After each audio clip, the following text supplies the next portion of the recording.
السلام علیکم۔ آئندہ چند روز میں موسلادھار بارشوں کا امکان۔ کراچی میں کتنی ملی میٹر بارش ہو سکتی ہے؟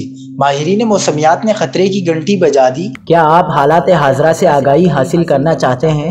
خبر کے پیچھے چھپے اصل حقائق جاننا چاہتے ہیں تو ابھی سبسکرائب کیجئے جلمل پاکستان کو اور ساتھ ہی گھنٹی کے نشان پر کلک کر دیں۔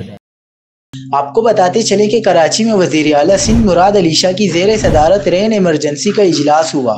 چیف میٹرولوجسٹ سردار سرفراز نے وزیر اعلیٰ سندھ کو آگاہ کیا کہ کراچی میں 27 سے 31 اگست تک موسلادھار بارش متوقع ہے۔ بارش کا دوسرا اسپیل ستمبر کے پہلے ہفتے میں شروع ہوگا۔ دوسرے اسپیل میں بھی کراچی میں بارشیں متوقع ہیں۔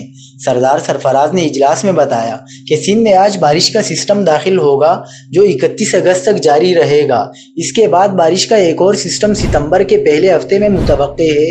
اجلاس میں بتایا گیا کہ اس نئے اسپیل سے کراچی میں 150 تا 200 ملی میٹر، ٹھٹہ، سجاول، میرپور خاص، سانگڑ اور نوابشاہ میں 250 سے 300 ملی میٹر، جبکہ بدین، ٹھنڈو، محمد خان، تھرپارکر اور عمرکوٹ میں 500 ملی میٹر بارش متوقع ہے۔